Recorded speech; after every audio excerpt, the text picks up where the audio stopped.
Hello guys and welcome back to Planet 40k Necrons. So we've got another full review for you today. One of the Necron characters within the index. We're going to be talking about the Royal Warden. Going through the data card, going through some synergy, stratagems, and in the conclusion of the video, a Planet 40k rating. So let's crack straight on with this Royal Warden's date card. In the rear side of the date card and the points on top of that, he is only 40 points. He's dirt cheap. He previously was 70 points in 9th edition, he's now only 40 points. So if you want a very cheap character, which is going to combine very nicely with Command Protocols, which is our detachment ability, then you're going to get that +1 to the hit roll just by having a character in a unit just for 40 points. That's a pretty good bargain if you ask me.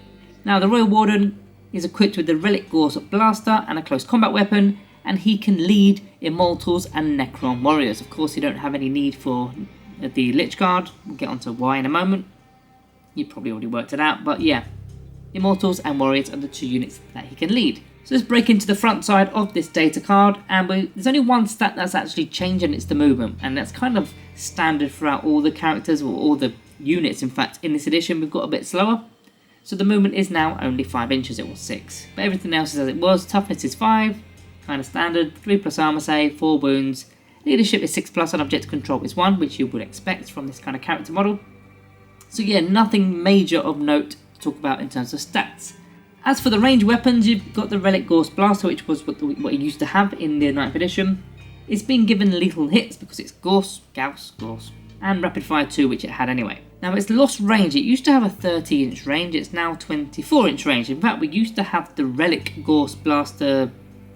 It wasn't called a Relic Gorse Blaster, was it? It used to be called the Conduit of Stars, which was the relic version for this weapon. But he has not got that anymore. This is 10th edition after all. The Relic Gorse Blaster, lethal hits, rapid fire 2, is only 24-inch range now, not 30-inch. It's only 2 shots, but you are within rapid fire range if you are within 12 inches, which would make it 4 shots. Bliss skill 3+, strength 5, -1 AP, not -2 anymore, just -1 AP, but 2 damage. At least you got a bit of damage with that, but not many shots. You can't expect too much from it. I used to like taking the actual relic variant for this weapon, but we can't do that anymore, unfortunately. So yeah, not much damage is coming from that weapon.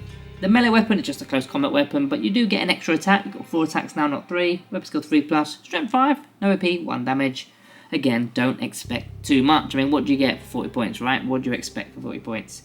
He's got the leader ability. We've kind of mentioned those already. We'll talk about them more in the synergy section in a moment. Reanimation protocols, that's the standard Necrons army rule. Adaptive strategy, this is now completely different. It used to be the fallback and charge, fallback and shoot ability, that has gone. That used to be really useful, but this one is also useful. So what does this do? While this model is leading a unit, ranged weapons equipped with the models in the unit have the heavy and assault abilities. So a few people in the comments have found this quite confusing, so I'll explain what this does. So of course you're not going to be using both of these keywords at the same time. It's going to be an either or situation, but you've got both if you needed to go to either of them. The heavy keyword is if you stay stationary, you get a +1 to the hit roll. Now, of course, you're going to think, well, you already get a +1 to the hit roll because we've got characters with the Command Protocols detachment ability. So we've already got a +1 to hit. We can't get a +2 to hit unless there's a negative modifier like a -1 to hit. Then it will still stack. However, what you guys need to remember is the Awakened Dynasty is our launch dynasty. We've only been given 1 so far until our Codex comes out in the winter. Once the Codex does come out, we're going to have other dynasties, which means the Command Protocol's ability for the +1 to hit with a leader, you might not be using that. So then this heavy ability, or heavy keyword for the weapons for the unit, will become more of a thing. But right now, at this very moment in time, it's probably less useful.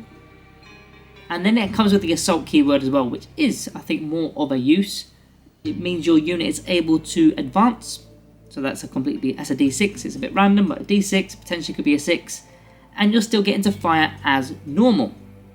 So that's going to make your Necron Warriors and Necron Immortals pretty speedy. They do actually in fact get faster than that, and we'll get onto that again in the synergy section. So that's his first ability. The second is the Ingrammatic Logic. Once per battle, at the start of many of your phases, you can select one friendly Necron unit within 12 inches that is battle shocked, and they're no longer battle shocked. You just simply turn it off. It's only once per battle, and it doesn't need to be leading that unit because it's a unit within 12 inches. It could be the unit that he is leading if you wanted to, but that will be quite useful for things such as if you are battle shocked and you want the OC, you want to turn it on, there you go. If you want to use a stratagem, you can turn it on, there you go. If you want to fall back normally, There you go. Now if you're taking a Necron Lord in the unit, then you can still use stratagems even though you're battle shock, so that won't apply as much. But yeah, that's not too bad for that ability. It's just a bonus ability as well. So let's break into some of this unit synergy then. This is what it's all about for me. The Chronomancer. This is the main guy in terms of synergy when using a Royal Warden. Why is that? Well, first of all, you've got to explain why we're using, or how we're using a Chronomancer. All the Cryptek models, apart from Eliminazaris, of course, he's a lone operative, but all the other ones have got this section in their leader ability which says you can attach them to Immortals, Lich Guard, and Warriors, even if they've got a Royal Warden or Noble in that unit already leading it. So that's how you can get a Cryptek model in the same unit as a Royal Warden. Even though he's not a Noble, which is unfortunate. That's not, but to be honest, does it matter? He's not going with Lich Guard anyway. So yeah, you put him with the unit, whether it's Warriors or Immortals, with the Royal Warden, with the Chronomancer. And why is this a thing? There's two reasons. One of them is better than the other one, but the first reason, the lesser of the reasons, it's a -1 to hit the unit, which is nice. It gives them a little bit of a defense. The second reason is the Chronometron ability, which is a massive revamp this edition, although I did prefer the way it used to be. The inbound save was nice, but this is what it does now. So in your shooting phase, after this model's unit has shot, if it's not within engagement range of an enemy unit, you can make a normal move up to 5 inches as if it was your movement phase. If it does, until the end of the turn, it's not eligible to declare a charge, which you're not going to be charged with Warriors, you're not going to be charging with Immortals. So it's pretty good. Now what will you be doing with these? What will you be doing? So first of all, let's take some Necron Warriors as an example. You're going to be doing your 5-inch movement. You're then going to advance because the Royal Warden has it provides the unit with the assault ability. So maybe you roll a 6. So 5 plus 6, you've now gone at 11 and you've taken a shot. All your Gorse Flayers or your Gorse Reapers, whatever you've got, they've taken shots. You're then doing a further 5-inch movement because of the Chronometron ability. So you're going from 11, now going to 16 inches just because you've got a Chronomancer in the unit. And you could be using that to go further forward. Maybe you want to pull them back. There's loads of reasons, in fact, why you want to go forward or back. I mean, maybe there's obscuring terrain a little bit further ahead. Maybe there's an objective. Maybe you want to pull them back to prevent your opponent from charging them in their turn. Or just get them out of range from a firing attack. There's loads of reasons and loads of ways of using that. Or just gaining ground, really. Gaining battle control. If you flood in the No Man's Land with Warriors because you've moved them up so far, 16 inches, that's great. Now, of course, that's presuming that you've rolled really high in your advance roll. But even if you roll a 1, that's 5 plus 5 is 10 plus 1, that's still 11. That's still 11 inches of movement and you're still firing as normal. You don't need to charge. Who cares?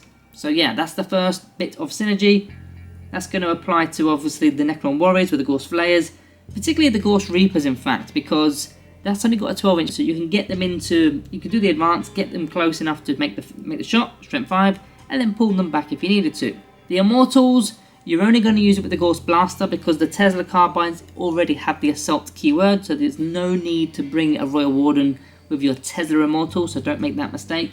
You've already got Assault, you don't need to do it. So there are other options within the Crypteks that you could use to take with your Warriors and Immortals. You've got Orokin the Diviner, perhaps, for the 4+ invulnerable save for the entire unit. You've got a Plasmancer to score critical hits on a 5+, especially useful for the Gorse weapons. Your lethal hits are now on a 5+ rather than a 6+. In terms of stratagems, you're not going to be needing the Protocol of Sunstorm to gain the Assault keyword because you've already given it to the unit, so you could potentially be saving CP if that was your plan. I mean, there are better stratagems you could use, but if you wanted to do that, 40 points you're saving CP anyway.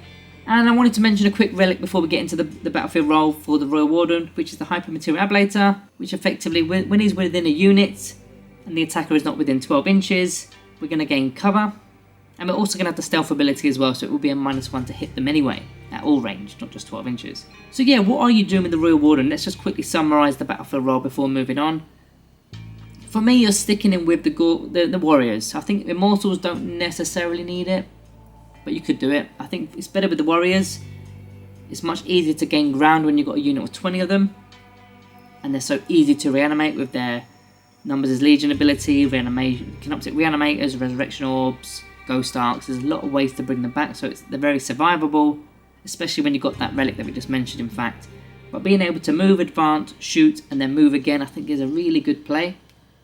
And the Chronomancer, how much is the Chronomancer? The Chronomancer is 50 points and the Royal Warden is 40 points. For a combined total of 90 points there, you're getting all that movement as well as the other abilities that they both provide. I mean, of course, if you've got the Chronomancer, in fact, you probably won't need to take the Hyper Material Ablator because you're already getting a -1 to the hit roll because of the Time Splitter Mantle, but you're not getting the cover save. So there's still a benefit to taking the enhancement if you did have a Chronomancer, in fact.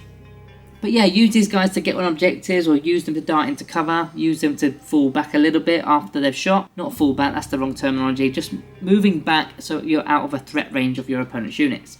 Let's get into the pros and cons. Starting with the pros, they're making your battle line unit very mobile. We've kind of mentioned it already. You can go a maximum of 16 inches with warriors instead of going 5, which is really good. He's got the enhancement options because he's not an epic hero. There's only really one that I would take, and it kind of doesn't fully work with the Chronomancer, but I've thrown it in there anyway. And the other ones you could potentially still take, like a Veil of Darkness perhaps, but I think you're kind of missing a trick there. If you've already given them the movement, you don't need a Veil of Darkness to give them that different kind of movement. Don't think you need it. He can pair with a Cryptek because of the way the leadership works, the way the leaders work in this edition. He's very cheap, only 40 points, absolute steal. And he can turn off Battle Shock. In fact, I want to throw in an extra one here that I've not written down, but if you wanted to take a Ghost Ark as an example, and you didn't have a unit to fill the Ghost Ark, because you need to have something inside, most people are taking Hexmark Destroyer, but I think they're 70 points, double checking, Hexmark Destroyer is 70 points. So if you wanted a cheaper option, but of course you're not getting all the Hexmark abilities, if you didn't have the points, you can whack in a Royal Warden, just leave him in there all game, 40 points. I'm not saying that's the best way to use your points, but if you just were lacking on points there, you could do that. As for the cons, so it doesn't offer much in terms of damage output. The Relic Ghost Blaster isn't doing a lot, and you've got no, there's no relic for it this time, which I used to like when we were playing the Mithric Dynasty. That's not a thing anymore. And Heavy is less useful currently because of command protocols, because of the one dynasty that we've got. But of course, we are going to be getting more when the Winter Codex comes out. So we're not going to always be using the Awakened Dynasty for the +1 to the hits with Command Protocols. So let's get on to my conclusion for the Royal Warden and the Planet 40k rating. Fairly cheap unit. The only problem I see is, would I rather take an Overlord and a Necron Lord with the Resurrection Orbs? Probably yes. Probably yes. They're the go-tos at the minute. Even Imatech the Stormlord for the CP farming. I'd rather take those units than a Royal Warden. But if your entire list was based around being really speedy with your infantry units, then yeah, I'd take not one of them, I'd take 2, because if you want to get your units up the battlefield, this is the way to do it. So it gives you a little bit of a trick before the game even begins. When you're building your list, it gives you a trick to do. So for my Planet 40k rating for the Royal Warden, I can't go super high with this, again, because of the Necron Lord and the Overlord. I can't go crazy high. But they're not terrible. They've got a good use. So I'm going to go with a 3.5 out of 5. So guys, that is the end of the video today. Make sure you are subscribed if you are new around here. Thank you all for watching. See you in the next one.